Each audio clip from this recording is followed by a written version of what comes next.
Hello students, welcome to Vijetha IAS Academy Ethics classes. In this session we are going to deal with ethical dilemmas. In the public administration, ethics related to public administration unit, that is the 6th unit. In that the topic is going to be ethical concerns and dilemmas in government and private institutions. We have seen in the previous session that what are the ethical concerns. Now we are going to see ethical dilemmas. Dilemma means, what is the general meaning of dilemma? Dilemma means you want to take one decision, but you are forced to take some other decision. So this is what you wish to take. Two possibilities are there, action 1 and another one is action 2. When it comes to dilemma, whether to take this action or this action. Ethical dilemma means one action is going to be ethical one, another action is going to be unethical. Dilemma comes when you want to take, this is say like unethical and this action is ethical.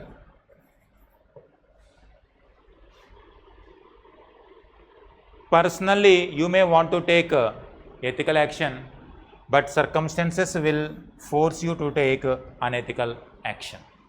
A civil servant,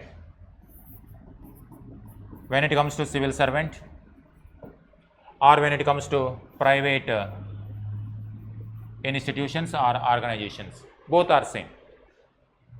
When you are given a duty, when you are given responsibility to do something, then every time, every action is supposed to be ethical one, but sometimes even though some ethical action you want to take, but circumstances will force you, pressurize you, that it will create ethical dilemmas. That's where action 1 and action 2, which one you are going to take. So we have to understand before solving how these ethical dilemmas can be solved. Ethical dilemmas can be solved through various mechanisms, but in this session we are going to deal with what are the various types of dilemmas and from where these dilemmas are emerging. Once we know these dilemmas, from where these dilemmas are emerging, then automatically solution also is going to be to which direction you need to behave at that particular time period. Ethical dilemmas, you can see this, ethical dilemmas refer to situations in which individuals or organizations face conflicting moral obligations or values and most choose which course of action to take. So there will be two different actions. One wish to take action number 1, but circumstances force you to take action number 2, but action number 2 may not be ethical. So like that, one is ethical action, one ethical direction, another one is unethical direction.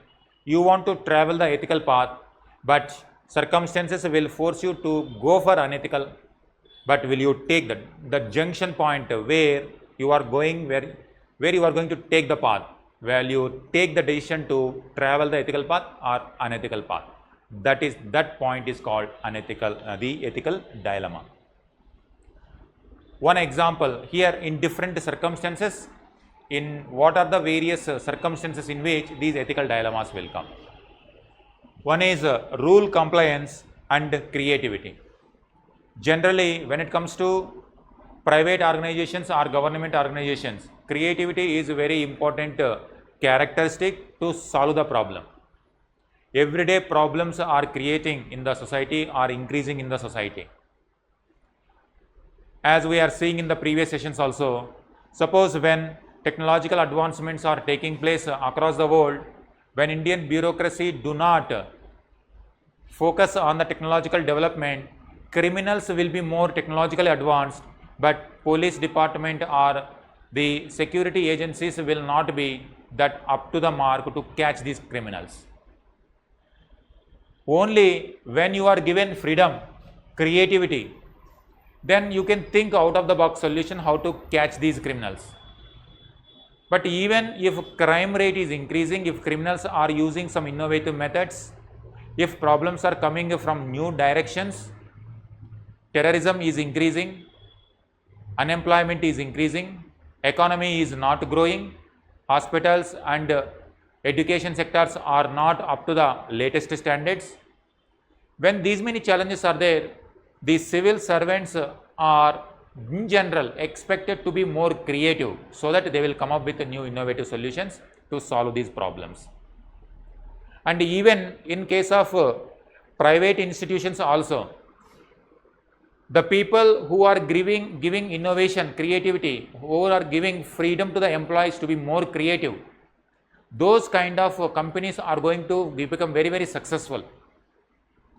One example, there are so many such examples, like when it comes to Apple. Apple is a very successful private organization. If the top management clearly gives like every employee should follow clear-cut guidelines, whatever is written in the document, then people cannot think beyond their whatever predefined set of rules and principles. If they want to create something new, innovation, they have to think freely, then only creativity comes. That is with respect to private organization. The organizations which promote this creativity, they are going to come up with new solutions, new products. They are going to completely disrupt the entire economic economic condition itself. Nokia, for example, once Nokia was a very important mobile phone and a very successful mobile phone, and it has reached larger sections of the people. And they were following the same model, but when it comes to creativity, new smartphones emerged. Even though smartphones, new technology is coming, new creativity is coming, but Nokia restricted to their original success, and gradually that declined. Netflix, another example. These are very famous examples I am giving. In case of government service also, civil services also, people or the civil servants need to think creatively. Then only the problems are there. So many problems from Kashmir, Northeast, Naxal issues, caste issues. These issues are same. Since previous first class, we are keep on discussing the what kind of problems India is facing. When civil servants are supposed to do their duty creatively, but there are certain predefined rules, regulations, then compliance methods will be there. Then if you follow the existing norms rigidly, then you will not be able to solve the problem. If you are not able to solve the problem, civil servants will not get the satisfaction for what they are doing their work. That's where even after joining the civil services also, civil servants are not happy because they are not given full freedom to solve the problem. Many civil servants enter into the civil service to solve the problem of the country. But once you enter into the system will have a lot of rules and compliances. Then in the name of rules and regulations, bureaucratic works, the real innovation, creativity will not come. So a civil servant in this case will get a dilemma. If you break the compliance, then that means you are violating the norms of the compliance. That means you are not complying. You are not following the rules. But when it comes to country like India, democratic country, or any bureaucracy, rule of law must be there. If you do not follow rule of law, then you are doing some kind of illegal activity. But the intention is to be more creative. It's not to do illegal activity, but to be more creative. Ethical dilemma will come. Whether to innovate something or to completely restrict rigidly to the compliance. Then out of that, if you are not able to solve the problem within the predefined compliance methods, then civil servants will not get the satisfaction for which they are taking the salary. So that is where the in government institutions, ethical dilemmas is to come. Public servants operate within the established legal and regulatory framework which helps to maintain public trust and confidence. If you follow rule of law and people must be knowing that what is going on, then people will have the trust. In the name of creativity, why generally in bureaucracy this kind of creativity is not that easy to immediately follow your own way? Because people may take advantage of this freedom and they may do some kind of illegal activity and they may say it is a creative work in the name of creativity. That's why bureaucracy will be very cautious, very conservative, that always whatever you want to do within the law, bounding within the boundaries of the wall. But sometimes out of box solutions will come only when you think beyond these boundaries. That's where ethical dilemma will come, whether to cross these boundaries or to be within the boundaries to work. However, in the modernized world, public service demands novel ideas that transcend conventional boundaries and explore new approaches. So that is where, when it comes to new problems, for example, digital. Earlier there was no computer, now everywhere digitization is happening. Mobile, the payments are happening through mobiles only. In rural villages also, now everywhere the digital transactions are coming. Pension, when it comes to scholarships, when it comes to education related schemes, housing schemes, many schemes are now going online and digitization is taking place. If you want to be more proactive, if you want to be more innovative with modernized technology, but when it comes to law making go at its own pace. Law should be made by the parliament. Parliament will have its own functioning, the style of functioning. It has its own pace of functioning. When it comes to law making, it was slow in terms of catching the modern trends, because multiple stakeholders are involved, multiple procedures are involved. But by the time a law comes, the opportunity to be more innovative, the opportunity to solve a problem may not come again and again. The people on the spot should catch this opportunity if they want to catch the opportunity, but they have to break the law or to think beyond the boundaries of the law. But that is a dilemma. If you go creatively, are you breaking the law, or within the boundaries are you be more creative? So this is what one case where ethical dilemmas used to come when it comes to government institutions. Rigid and flexibility, it is related to that particular. Indian bureaucracy follow a rigid hierarchy with multiple layers and procedures. Senior should give orders to the next level should give it to the another level, then and so on, the rules, orders will be keep coming downward. And by the time the topmost layer give the orders to the down layer, the who are in the ground level, meanwhile the action may not be effective on the ground level. For example, if terrorist activities are going on, now to catch the terrorist activities, sometimes they may need certain permissions. Ground level operators needed certain permissions to catch the terrorist. Now when that order goes to the top level, now if they are not very quick in giving the orders immediately, then by the time terrorist will escape. Naxal operation is going on. Before catching the Naxals, if some kind of permission is required to supposed to take the action, then that order should come from the top level. Then if that comes suddenly, if it comes very fastly, quickly, then immediately action will be taken, Naxals will be captured. But if the decision itself is delayed, then on the ground, people who are working on the ground, they are now do not know whether to follow rigidly the order, wait till the orders are coming, or they are supposed to wait till the orders are coming, or they supposed to go according to their conditions on the ground level. Flexibility or rigid. Rigid methods are flexible. But the fast pace of technological changes require public services to be flexible in adopting new tools, systems and process to improve efficiency and service delivery. A recent example, a girl child died because of lack of ration on time. And what is the problem there? Her ration card was not linked with Aadhaar card. Aadhaar card and ration card were not linked, and this linking has not taken place. The person on the ground who is supposed to deliver the rations, rigidly they followed the orders that if there is no Aadhaar card, if there is no ration card and Aadhaar card not linked, rations are not supposed to give. Then within 8 days, few days, then a girl died because of a lack of provisions. That's where flexibility versus rigid. Will you follow very rigidly and will you follow very flexibly?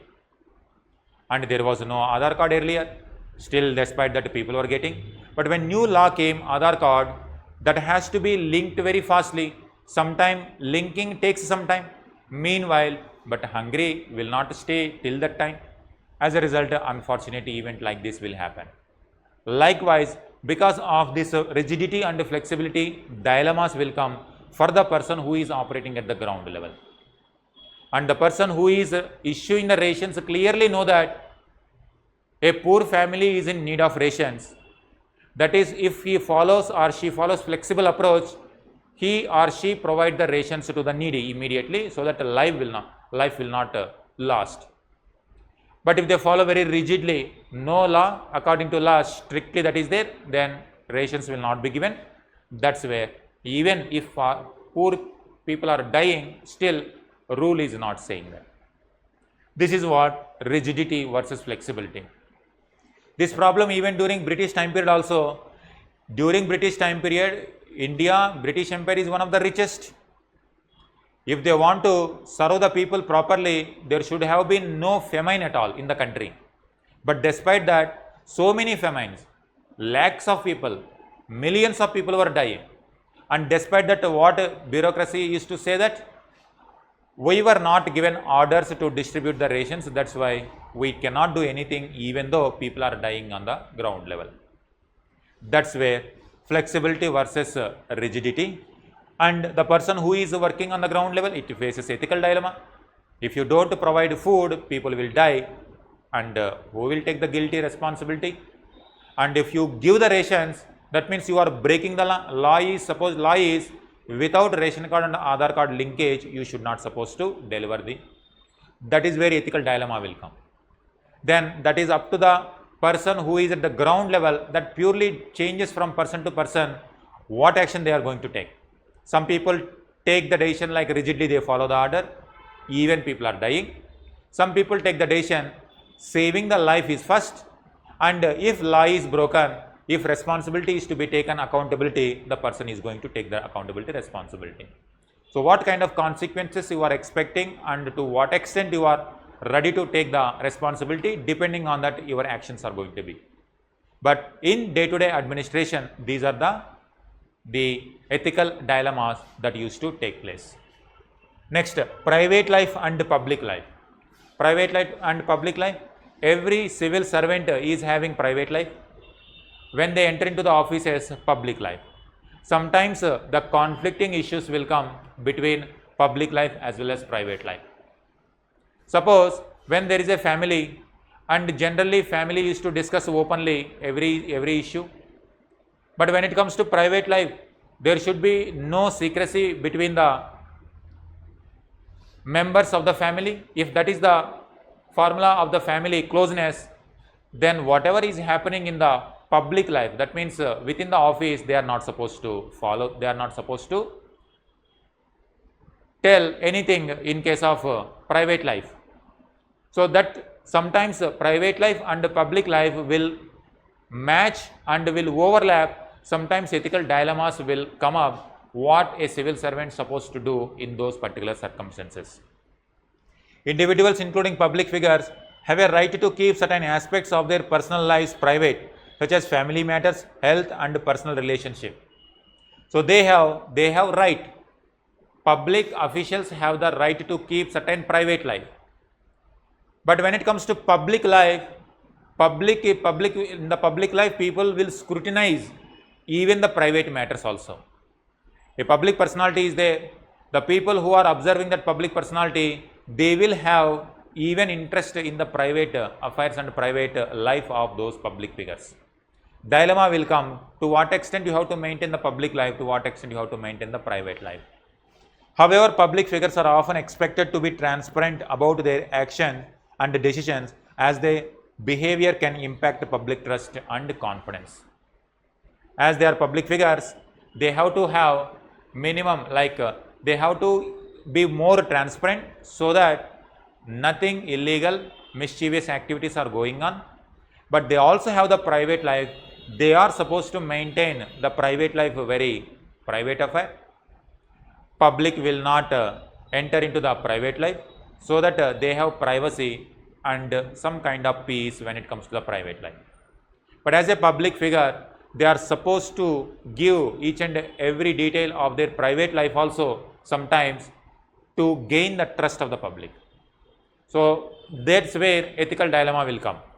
For the public interest, will you expose every matter of your private affair, or will you give respect to the private lives? And if you give some respect to the private life, some details will not be shared with the public. And to what extent this relationship has to be there? It's a ethical dilemma. So it's a degree that some people give complete importance to public life, they will be very transparent. Some people give strictly importance to private life also. Sometimes they withdrew from the public life for some time and they will enjoy private life also. But to gain the public trust and confidence, sometimes public officials are forced to explain the private details also. That is a ethical dilemma. How far can you maintain? So these are some of the issues with respect to private life, public life, and some more. Conflict of interest. This occurs, conflict of interest means this occurs when personal interest or relationship interfere with the professional duties. A public official may face an ethical challenge when making decisions that could benefit family or friends. Suppose you are a person in SEBI. Your family members are also having some companies. Whatever decision you take, that affects larger sections of the companies in the country. Then when it comes to conflict of interest, for your friends and family, you are supposed to take care of your family also, you are supposed to take care of your company also. Then if you are taking care of your company, you are supposed to take the decisions what is best in the market. But when you go to office, you have to take the decisions which is best for the country of everybody. Conflict of interest is coming. On one hand, you have the responsibility to improve your company also. At the same time, if you want to improve your company, then automatically you have to compete with the other companies and you have to make other companies in competition, you have to win the competition. But as a person in SEBI, if you know already information in detail, will you share with that company to take the good decisions for your private company? But as an officer inside the SEBI, you are supposed to give equal opportunity for everybody, including your company also, other companies also. Secrecy should be maintained. Details will not be leaked before proper transparent mechanism is adopted. Conflict of interest. That is one issue where the issues will emerge, the ethical issues will be emerging. Individual versus collective interest. Individual versus collective interest means, for instance, Environment Ministry might need to decide between pursuing development that could potentially harm environment or community, between personal or organizational benefits and the greater good. Suppose there is an industry. If industry goes there, it will destroy the environment. If environment is destroyed, then automatically lot of people are going to affect. So that's where when it comes to individual versus collective interest means, for individual of a particular industry, for a particular person whose company wants to promote, whether will you give permission to the development of one particular company, or will you give importance to the community at a larger section? Ethical dilemma will come that if company comes, automatically many people get employed, and when many people get employed, then automatically the area also going to be improved. But when area is going to be improved, it is a good for the community, but if they spoil the environment, that is not good for the community. Ethical dilemma will come whether for the small few interest or the community interest, it is going to create trouble. Next one, rights and responsibilities. When it comes to rights and responsibilities, ethical challenges can emerge when conflicting rights or responsibilities must be prioritized. A public official might need to balance an individual rights of privacy against responsibility to ensure public safety. Example is, suppose there is a terrorist activity going on in the particular area, Naxalism activities are going on, communal tensions are going on, some criminal activities are going on. Intelligence came to know that in a specified area, these kind of illegal activities are going on, which are harmful for the country. Now, the security agencies will go, either police, paramilitary, military, they will go, and they have to search for the criminal activities. Suppose if they go enter into the house, if they catch the criminals, then whatever action they have done, they can fully justify that. To protect the nation, to protect the people from the terrorist attacks, we are entering into the house. Our intention is not to disturb the family, but to capture the terrorist. And sometimes even some people may support the terrorist also. For them also it is a punishment. But sometimes innocents will be there. They do not have any kind of connection with these kind of illegal activities. Now, how you are going to enter into their houses? If you enter into their houses, then if there is no such kind of illegal activity, that means you are breaching the privacy of an individual. You are creating the fear among the innocent people. Rights of the people are getting affected, but when it comes to responsibility is to maintain security of the country. So sometimes this is a gray area, whether you go and search for these criminal activities, or will you respect privacy of the people by not allowing. Then if you respect the privacy, then if you do not do any kind of searches, then criminal activities will happen and it will affect the country as a whole. Suppose if drugs are there, drugs are hidden in a particular house, security agencies will go to capture the drugs. But if you want to capture the drugs, you have to enter into the house. Then when you enter into the house, then it is against right to privacy. State should not enter into the private affairs without having any kind of due process. But on the ground, if you do not act on the spot very efficiently, then criminal activities will happen and crime rate will increase. Dilemma will come. What to do? Follow the order completely, and till the time if we wait for the order, then criminals will escape. And if you catch the criminals, then it is successful, but sometime in the operations, criminals will not be there, but innocent people will be affected. Their privacy, their inconvenience, they create fear also. If there are children, then they will be afraid, and that mark, the trauma which they will undergo, it will be there for very long time, even if children grows into maturity. That will affect again in future security. That problem will emerge. Next, professional duties are versus one's own personal values. Professional duties and individuals' own personal values may clash and cause ethical dilemma. A police officer may personally believe that a law that he is required to enforce is wrong. Best example is, suppose a Hitler type of government is there. Hitler believed in Jewish people must not exist. Jewish people are destroying the country and we must sideline the Jewish people. And you have to throw these Jewish people into the training camp, so-called training camp. He created such a training camps, but ultimately they are going to kill these people gradually.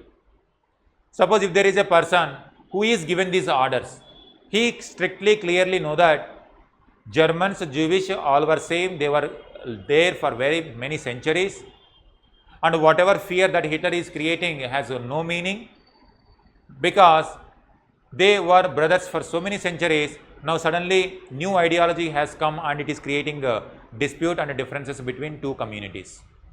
In case of India also, like between two religious communities, Hindu-Muslim community harmony. Same is the way with Muslims and within Sunni Shia, that kind of differences will be there. Now when an order will be there to distinguish, to differentiate based on religion, based on caste, upper caste versus lower caste, then when it comes to a crime, a lower caste person between lower caste and upper caste person, some criminal activity happened, two people fought against each other. Now police person clearly know that upper caste is dominating the scene and lower caste were the victims. But upper caste people may have the connections, and through the from a seniority, a police officer at the ground will receive a call that they should not touch the upper caste person, even though upper caste person committed a crime. Police person clearly know that is crime was taken place and upper caste person must be punished, but lower caste person is the victim. Now either upper caste person will go scot free, no punishment for them, and ultimately already victim lower caste, further victimization by the system. This is called systemic victimization of the already poorer sections of the people. That's where professional duties versus one's own personal values. Personally, he is believing, but professionally, he has to follow the senior orders, because in the chain of command, juniors must follow the senior commands. Personally, he may be believing that is unethical, but he has to follow the professional values. Transparency versus confidentiality. You are supposed to, as a civil servant, government must give details to the public, because we are in a democracy. Here real power lies in the people. People are supposed to know what is happening in the government, how development is taking place, how security agencies are working, how rights are being respected, how the executive, judiciary, legislature were functioning. Are they functioning very efficiently or in corrupt manner? They are supposed to know. Otherwise, people lose the trust and people do not believe in this, and people will look for some kind of revolution. If there is a trust on the government, people will not revolt. As far as possible, transparency must be maintained. But if you give every detail to the public, then security of the state may be in danger. Public trust, public security may be in danger. That's why you have to maintain certain confidential matters. Transparency, and here ethical dilemma will come. How much you are going to give the information to the public, how much you are going to keep as confidential or secret, so that overall society will benefit. Following transparency also to benefit overall country. But by sharing the secrets, then you are harming the country. That's why you have to maintain certain confidentiality, certain secrecy. But what is the thin line? What is the line between transparency and the confidentiality? That's where ethical dilemma will come, how to behave in that particular incidents. Rule compliance versus creativity, we have seen, and so on. So these are various issues which are in various circumstances in which ethical dilemmas will emerge. So with this, we have finished another topic. In previous session, we have seen ethical concerns. Now in this session, we have seen ethical dilemmas. So next, in next issue, we are going to see how rules, laws, regulations, how laws, regulations, rules will become an important source of guide for the ethics, and also how conscience becomes ethical light for the ethical guidance. That topic, next topic, we are going to see in the coming session. Thank you very much.